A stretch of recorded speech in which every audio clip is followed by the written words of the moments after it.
Hello, and welcome to another edition of Seattle City Club Civically Speaking. I am Alicia Crank, the Executive Director, and I am here with the Compassioning Listening Project's Senior Facilitator, Andrea Cohen. How are you?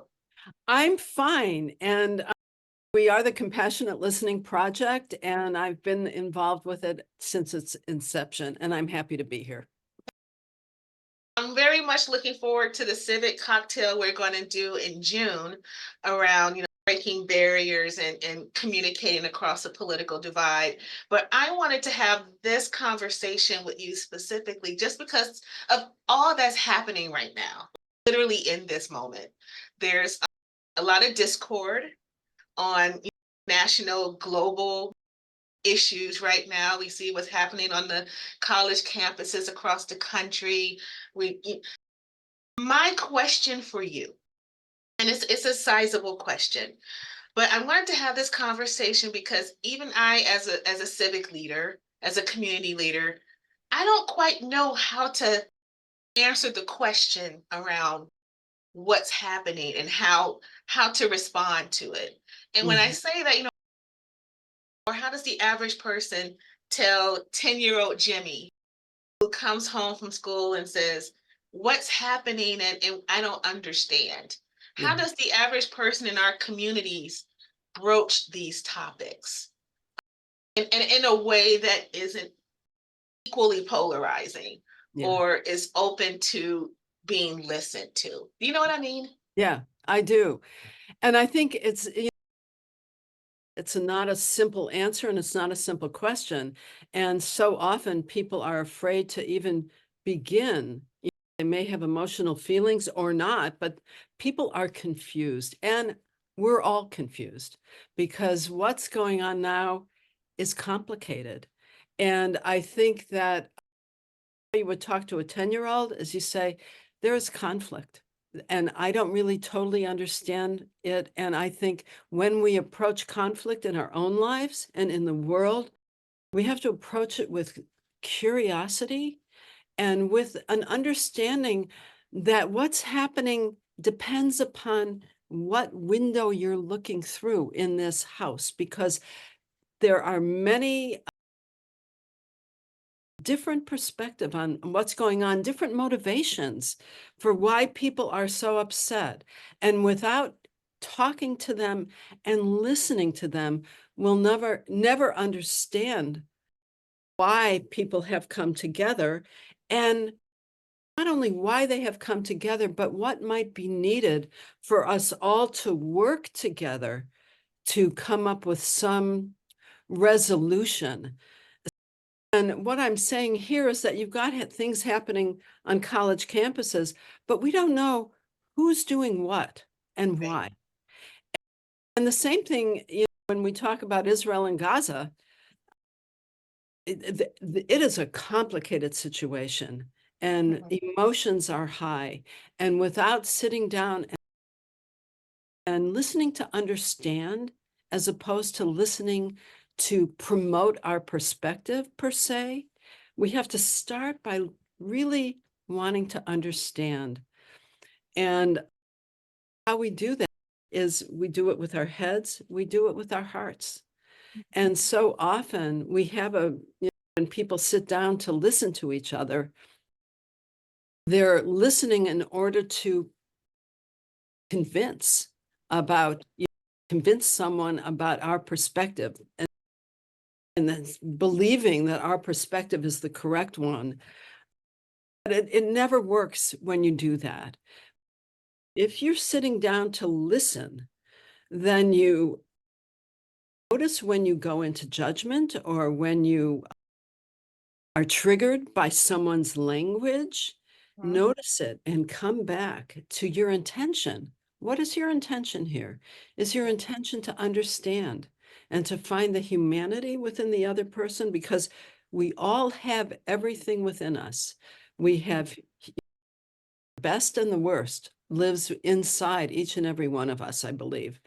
Uh, so I You think you have actually to, you yeah, actually made me think of something. So there's two things you said that I want to hit on more when you're great. ready. One is I personally have this saying that there's a difference between listening and hearing. think a lot of us hear. Uh, It takes extra effort to listen to what you were saying. right. So I would love for you to hit more on, what are those core practices that you have Uh-huh. around that compassionate listening? Because I think there is a distinction. Yeah. And the second thing was what you were talking about, intent. And the other thing I have in my repertoire as I think about, intent versus execution, Uh, right? Your intent might have been something that was great, but sometimes how we execute right. that creates more issue. Seeing that on the regular is with any types of topics that create a visceral response. Obviously, even in the state of Washington, well, federally too, there's a significant election that's coming up this year, not only just federally, but just statewide. And there's a lot of visceral, very personal responses to things Yes. that is creating polarization as well. Yeah. So yes, I would love for you to kind of get more on that from the Compassionate Listening Project perspective on what does compassionate listening really involve. And that it is work. It's a lot about the intention, and it's about practices you have when you're having a hard time listening. And so when we prepare for a listening session, we ground ourselves in our hearts, because there are many wisdom centers that live within each and every one of us. There's the head, which is about logic, certain kind of logic. There's the heart, which is where we can open up and try and connect with what's beneath the words of what a person is saying. What are the values they really care about? What are the values? Listening beneath the words. And I think when we're in conversations, when we get triggered by language that people are using, compassionate listening is really so much about noticing when we're triggered and coming back to the heart. So, and our practices, people have different practices for how to prepare for what they will do if they get triggered into judgment or anger or fear.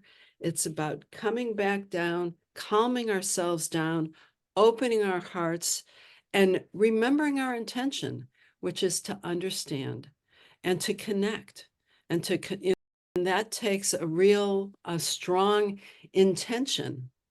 And I think that also using compassionate listening in a heated situation, we have to do some trust building beforehand. So if we start going into dialogue too quickly, there may not be any trust at all. And we can't go too quickly. I think we have to we often say in compassionate listening, slow down to the speed of wisdom. So, compassionate listening core practices, we have 5 core practices. One is about cultivating compassion, which is really about finding the feelings of the other within us. And we talk about developing the fair witness, means to notice when there's something happening, to go to the balcony and try and understand watch what's going on and what's going on within us. And if we're going into judgment and we're going into starting to use language that's divisive, slow down to that speed of wisdom, reground ourselves in our heart, reground in the intention to understand and connect. And only talking compassionate listening about healing the world from the inside out. So who is the person we are bringing ourselves into that session of listening? What's the state of our heart? And I want to say that we have 3 more core practices. We have cultivating compassion, developing the fair witness, respecting self and others. So meaning always use respectful and kind language. Languaging can be very, very tricky here. And listening with the heart, and I've talked about that, meaning quieting our minds and grounding in our bodies and anchoring in our heart when we're listening to another person's story. And then eventually, when trust has built, then we can speak from our hearts about how a situation is impacting us. But I think that trust building is really critical. Absolutely. Let me ask you something. One of the principles you just talked about was developing fair witness. Right. Tell a bit more about that, because I think I know what that means. And if it is what you tell me that it is, I have a follow-up around how you do that. But talk more about what does that mean to develop fair witness? For me, developing the fair witness is noticing when I'm in the middle of turmoil, stepping away from it and watching it and seeing, being an observer at that point, not only of the other person, but an observer of myself. Yeah. And how maybe I'm contributing to some kind of confused conflict. And then being the fair witness is also noticing how to calm myself down and reground in the best that I have to offer inside.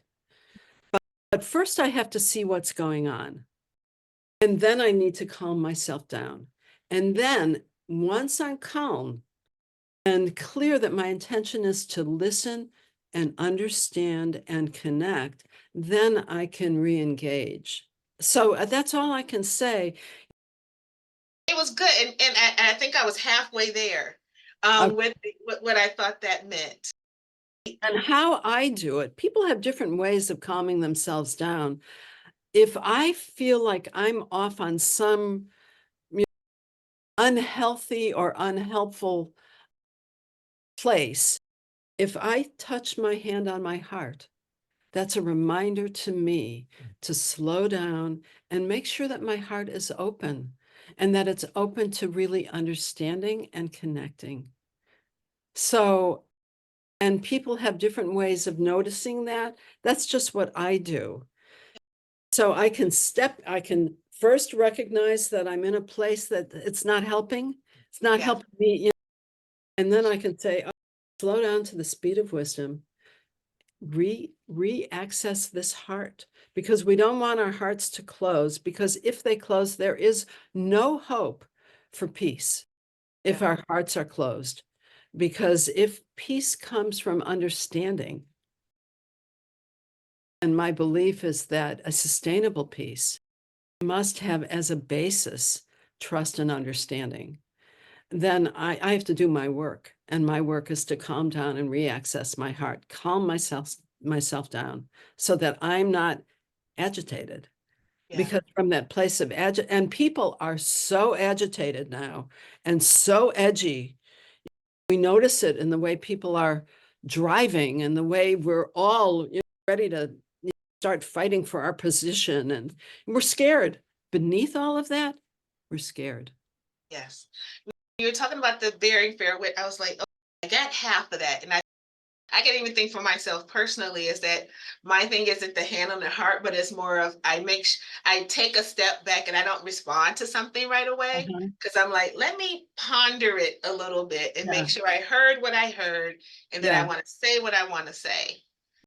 Flip of the other piece of that though, too, and because I'm thinking about social media, Uh, developing fair witness. I'm also thinking about that trust piece, right? Like, who is the fair witness that I see on social media that I would believe? uh, So it's like, is the person or persons that are putting out certain pieces of information, are they, in my mind, a fair witness? Or are they someone that is pushing a yeah. certain agenda? And there's some video talking about the college campuses. There's some videos out there right now, even on Twitter, and today is Thursday the 9th when we're recording this. And there's a snippet of video that's floating around local social media about something that happened on the UW campus. And depending on who's responding to it, is either there was this fight on campus that was started by Antifa or whoever else. But then another person would post that same clip and say, no, this journalist person was the one that threw the first punch. And Yeah. they're having two completely different perspectives, but using the same video. So that's why I think about where does that part of that fair witness come into play when you see these two alternate of an explanation for the same image. And it's a mess. Don't get me started on social media because But that's where we are, right? That's where a I lot of people know, are getting I their know, I information. know. I think peace begins one person at a time. Yes. And so, people to get together with the intention of really understanding each other. And that is, I think, where it begins. I think social media, it just messes up our brains because nobody know, anyway, I won't even go there because I don't participate in Yeah. social media. So I think that young people who are consumers of social media have to trust somehow, again, trust that what they're hearing or observing on social media is accurate. And how do you do that? You research, you listen to alternate media and see what they're saying. But I think that there's no substitute for a one-on-one conversation where here we are facing each other. What do what's going on for you around this issue and what concerns you and what are you or talking about what are you afraid of or what are your values? We do a lot in compassionate listening around reflective listening. So listening, not to parrot back what we hear, but to get beneath the words, to reflect back, to listen to the facts, the feelings, the values, and the body language. That's all integrated into what practices we teach in compassionate listening. And people aren't used to that. They're not, we're used to parroting back the words. And that's only one level. But how often do we listen deeply for the feelings? And without imagining what someone's feelings are, because we can project very easily. But how about the values? We're not used to listening for values. What do you really deeply care about? Do you care about your family? Do you care about safety? And when you get to that level, we will find values in common. We care about safety. We care about justice, whatever that means to us. We care about our family. We care about fairness. We care about honesty. If you get to that level, then you've gotten a little bit beneath the surface. There might be some people watching this, and I'm one of them, as someone who doesn't necessarily consider themselves an emotional person. I think, okay, well, compassionate listening in the heart. It's what do It's true. does one have to be, in your opinion, do they have to be an emotional person to be a compassionate listener? And I was hoping the answer was no, but I know that there's Yeah. people that are watching that are going, Yeah. oh, this is all hearty, tardy, Yeah. hand on heart thing. I'm not that person. It doesn't necessarily mean that you have to be an emotional person or Right. emotionally driven. Exactly. Uh, But just knowing that beneath the words, there are many levels of information that you can get. yeah. And sometimes you may see, even if you watch somebody going like this when they're talking and their hands are crunched or they're sad looking, that gives you some information. And so you may say, hey, is there something that more that you'd like to say?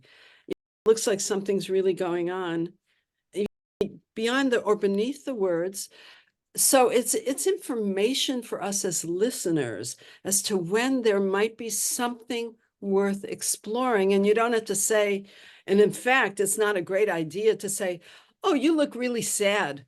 Tell me about your sadness. That will turn a lot of people off. And maybe if you know someone really well and they can, want to express at that level, that's one thing. But it's information for you as a listener that something might be going on that is beneath the words. And then the exploration is, can you say more? And just leave it at that without any interpretation, any analysis. But can you tell me a little bit more? Or just be silent and see what happens. See That what, part. and people long to be listened to without interruption and without somebody analyzing what they're saying or trying to fix them, but just what else is there?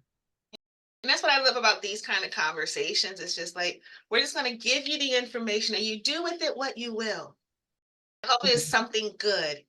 Yeah. But back to, I'm thinking about this conversation as we're having it right now. And I think that there are some of us of a certain age that are nodding our heads and going, yes, one-on-one conversations, having that time together. But then you do have Gen Zers, for the Uh-huh. most part, who grew up in social media. That's the only thing that they know, right? Or they know that more than the interpersonal conversations, which is also important to this process. And now, we've just launched our Civically Engaged Youth Council. So that's for those between 15 and 24, because we want to get that age group civically involved, not just politically, but across the board. And I think compassionate listening is going to be a significant part of growing the council and its members and just helping that generation of folks be able to be more engaged with their communities, with their neighborhoods, in their schools, at their workplace. Mhm. And social media is something that they live on. Mhm. So what input or advice would you have for those that are not necessarily accustomed to the interpersonal aspect of things, but are trying to get there, but also trying to navigate some of these conversations? So you're asking somebody who's a baby boomer. Yeah, I'm right behind And, you. and I Yeah. have grandchildren. So I can't impact really the impact. I can't impact the impact of social media, but what I can do is I can, with the people that I care about, I can be a compassionate listener. I can ask them, so have you thought about such and such? What do you think about this? What are you confused about? I will not give up with that generation my gift. And my gift is however I express it, but the kind of listening I do where people feel that they're being heard. These, what is it? Which gen is Gen it? Z. How old are they? They're the Gen ones you're Z, yeah. working. Because I think that we all have interpersonal relationships. They may spend a ton of time with their phones and blah, blah, blah, blah, or whatever they do. But they also are part of interpersonal communities. They have parents, they have siblings, they have friends, and they have conflict because that is part of being human. And so and all my grandchildren have a copy of my book because I give it to them. And it's called Practicing the Art of Compassionate Listening. Because when you have conflict, how do you deal with it? How do you deal with it when friends you perceive them mistreating you, or you're left out and feeling abandoned, and whatever your issue is, or your parents tell you to do something and you don't want to do it? How do you interact in a way that you can understand yourself and understand the other person and cross the divide? So maybe together you can collaborate on something that's going to work better for both of you. And that on a that's the mini level that I'm talking about. But we're talking about what's happening out there on college campuses or all the places where there's so much divisiveness.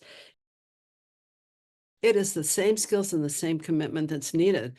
So I would say to those people, young people, practice these skills because you have conflict in your life. Everybody has conflict in their life unless they're living in some whatever state. And so I think these practices are so important in every aspect of life where conflict exists, which is every aspect of life. No, that was, I really appreciated your answer on that. And of course, then the next thing I'm thinking is for Gen Zers, but for all of us, we will have more interpersonal time coming up because summer's going to be here and they're going to be Yes. families and people on vacation and they're traveling. And I think that can even be something that may potentially trigger because we won't have we won't be busy with work because we'll be on our Yeah. vacations and trips.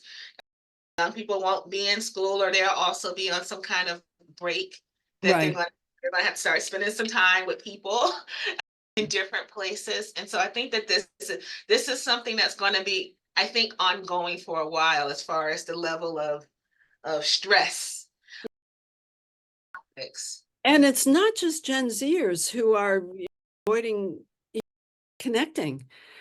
A lot of people, I am addicted to my telephone, to my smartphone, and I don't want to be addicted to my smartphone.